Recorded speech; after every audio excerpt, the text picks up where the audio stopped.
What's up, everybody? Welcome to Fourth and Goal, your weekly injury digest, part of the Injury Experts channel. My name is Rahul. I'm the fantasy analyst for the Injury Experts, and joined alongside Dr. Dave Lorenz, doctor of physical therapist, breaking down the biggest week 8 injuries. Dave, it's going to be interesting. A lot of big names. So we're going to cover pretty much everything, right from Jaden Daniels to Mike Evans to everything. So let's dive in. Your Eagles are back to winning form. Super Bowl? Question mark? We will see. I mean, we got a rematch against the Giants. We need a better showing, but we're 5-2. We're kind of muddled in the top of the NFC, but the NFC is looking pretty damn competitive. I'll 5-2 Seattle, baby. Let's go. Team Sam Darnold out here. Let's go. Yeah. We'll see. Dude, I don't know. I'm still skeptical, but we'll see. We'll see what happens. We'll see what Yeah. happens. Okay, let's jump on to QBs. Like I mentioned, Jaden Daniels, biggest injury I would say this past week after Mike Evans, hamstring injury. Dan Quinn came out after the game saying he wanted to come back. Is that a good sign? What are we expecting? Yeah, I mean, definitely a good sign. It looks like it is strictly precautionary. I think Ian Rappaport already said earlier today it's likely that he's going to miss this upcoming week's game.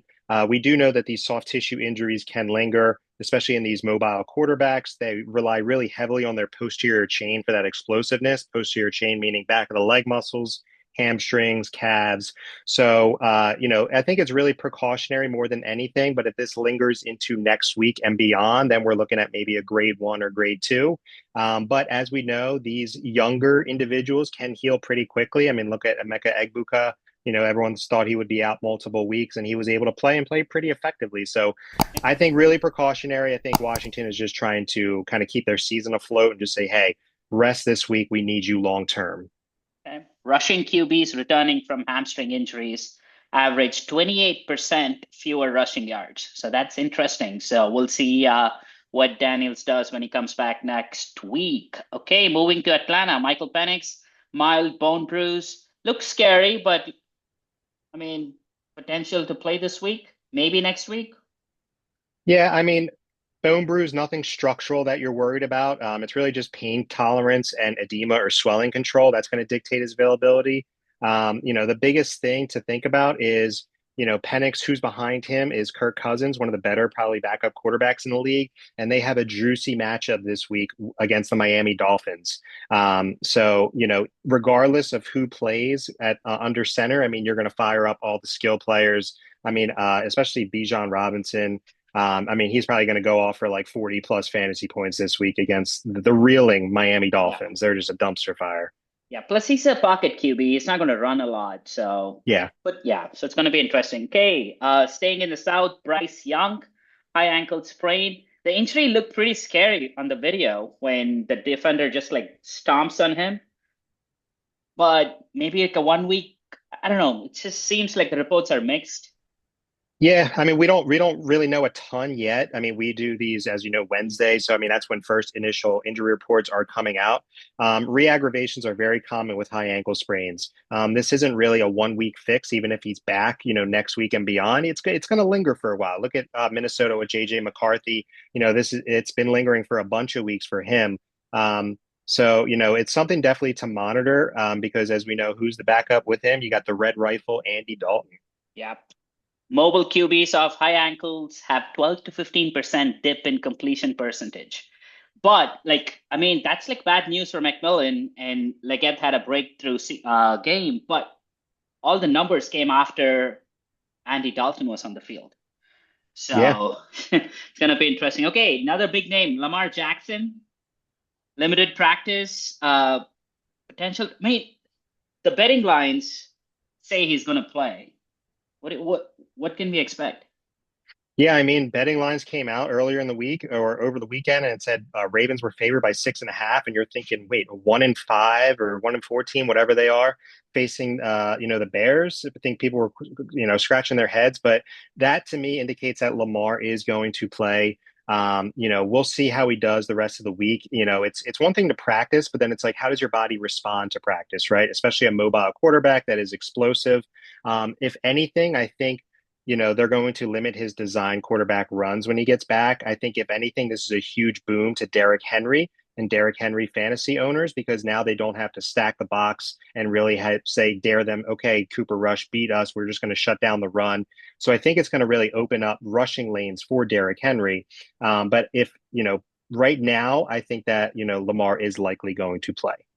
And even if he comes back, it's probably going to have a little reduced snaps on like running plays, so more pocket-based approach. So it's going to be interesting. And a quick Jets update. The owner came out and, of course, threw shade on Justin Fields. Ripped him. But the funny part, Tyrod Taylor has its own knee injury and is considered day to day. Oh my God, that'll be a big pill to swallow if Justin Fields ends up playing this week. Yeah, I mean Tyrod Taylor, I mean, I think history has shown that he is I don't want to say injury prone, but I mean he gets injured a lot. Justin Fields, I mean, it's one of those things. Remember, they gave him 30 mil guaranteed. So like at this point, you might as well. I know the owner ripped him, but like, if say you're giving up on Justin Fields, where do you go from here? You're hitting the reset button again after this year. You might as well just leave him in there and say, okay, we'll see what happens at the end of this year. But I don't know. I mean, the Jets, same old song and dance. Every year. No change on Yeah. that one. Okay, let's move on to running backs. Kendre Miller, torn ACL, done for this year. Unfortunate. Dude doesn't get a break. Do you think he'll be back maybe what, mid 2026, you think? Possibly even before. I mean, ACL surgery, they usually do it within 10 to 14 days post-op once that initial swelling has gone down in the knee. General time frame, you're looking at a 9 to 12 month recovery.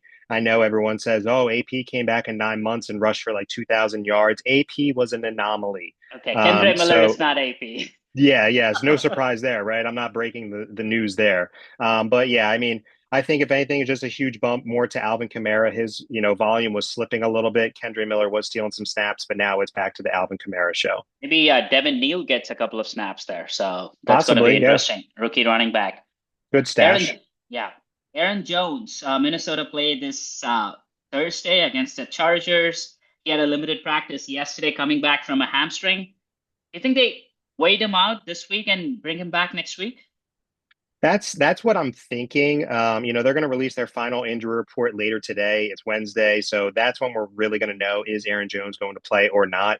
But I mean, Jordan Mason has really kind of taken control of that backfield. I think Aaron Jones, when he is healthy and comes back, he's going to steal some snaps, but I think it's still going to be, tilted in Jordan Mason's favor at least for the first few weeks of Aaron Jones's return. Yeah. And even if he comes back, he's not going to be the bell cow out there. Agreed. Bucky Irving ruled out for week 9, which we expected, week 8, bye week 9, and he'll be back Yep. potentially for week 10. And even if he's back, they're going to have a slow ramp up. They're looking at the Super Bowl, not at the fantasy playoff timeline Yeah. here. So They don't care. let's move on to wide receivers and stay with the Bucks. Chris Godwin rolled out again this week. Do you think he plays this season? Or are they going to just it seems weird. That's a loaded question. I mean, just my initial reaction as a physical therapist, I would say it might be a stretch for him to come back and play. I mean, we don't really have a lot of clarity. We talked at length about the nasty dislocation fractured ankle that he had. Now he's in his 30s, so your body doesn't bounce back and recover as quickly. They've already ruled him out with a fibula injury, so we don't really know. The fibula is a bone, so we don't really know hey, there's possible stress fracture or something in there, like what's going on. The lack of clarity, I've said this before, when there's lack of clarity with an injury, that's when your red flag should go up. So initial reaction, I don't think he will kind of come back or be effective enough for fantasy football this year. Hey, staying with the Bucks, Mike Evans, concussion and fractured collarbone. Dude, potential. We all want 1,000 yards from him. I know. Unfortunate. Yeah, the streak ends. I think I read he had surgery today on his collarbone. So it's fixated. It's probably going to be about 8 weeks till he comes back to play. At that point, you're looking at the end of the regular season, maybe the last couple of weeks or so. And that kind of lines up with what Todd Bowles said earlier this week. Okay. And when Evans is out, Tampa's red zone target share shifts 11% towards tight ends. So expect Cade Otton to have a big role moving forward. Nico Collins concussion, pretty standard out here. Yeah, I mean, there's a protocol we all know that you have to try to clear. They played Monday night. It might be a stretch for him to clear protocol by Sunday. I know Marvin Harrison Jr. was able to go Sunday to Sunday, but he was a little bit less effective. And so even if he is playing, I mean, I think he's going to be at a reduced effectiveness. Yeah, I think that kind of lines up with the stats too. Typically, players coming back from concussion have a 10 to 15% fewer snaps, especially for wide receivers. Brian Wow. Thomas Jr., shoulder, they have a bye week. So he'll be back for next week. We don't have to worry about anything. Good to go, or what's happening? As far as we know, yes. I mean, bye week is going to help tremendously kind of get him right. I'm sure he's in the rehab, PT, getting rehab every single day. It might be just a low grade AC joint sprain. Assuming until we hear otherwise, expect a full go post bye week. Hey, Kyle Shanahan came out today and said Brendan Aiyuk is a week 10 estimate. I don't know. I don't think estimate sounds positive out there. I don't trust a single word Kyle Shanahan says. Last year, he burned everyone. Christian McCaffrey. This year in the preseason, he said, Aiyuk, we're looking at week 6, week 7. Yeah, we're right. We're past that point. And now he's saying closer to week 10. I mean, who really knows? If you have an IR spot, he's just going to sit there and you're going to wait for him. It's an estimate. It doesn't really give you a good feeling. So expect, for if you're looking for him to kind of turn around your fantasy season, you're kind of really, wishing for a long Yeah, shot there. that ain't happening. And they have a week 14 bye week this year. So they might even like wait on that and bring him back Yeah. after that. Okay, Debo Samuel and Terry McLaurin for the Commanders. Debo was out this past week.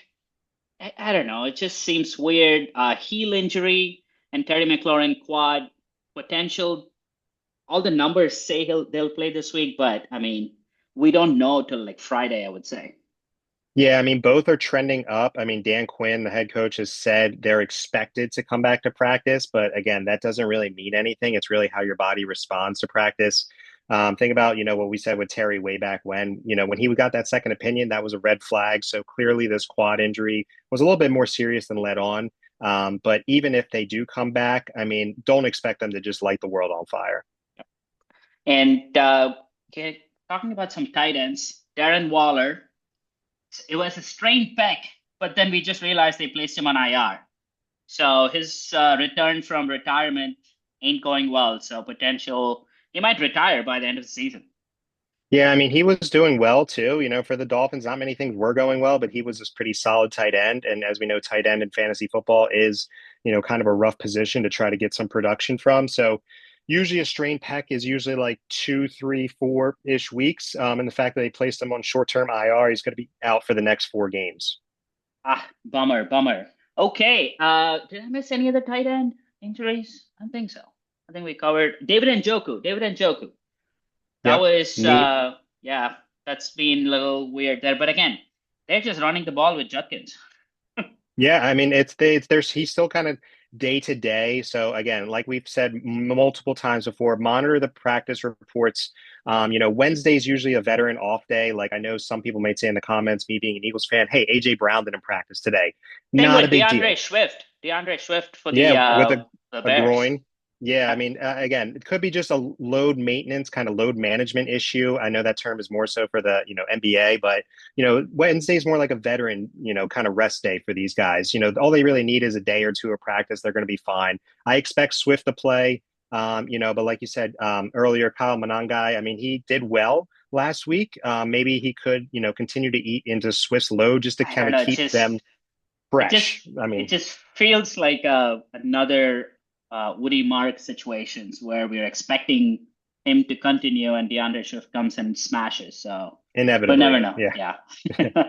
Okay. Let's as always our weekly defensive player segment.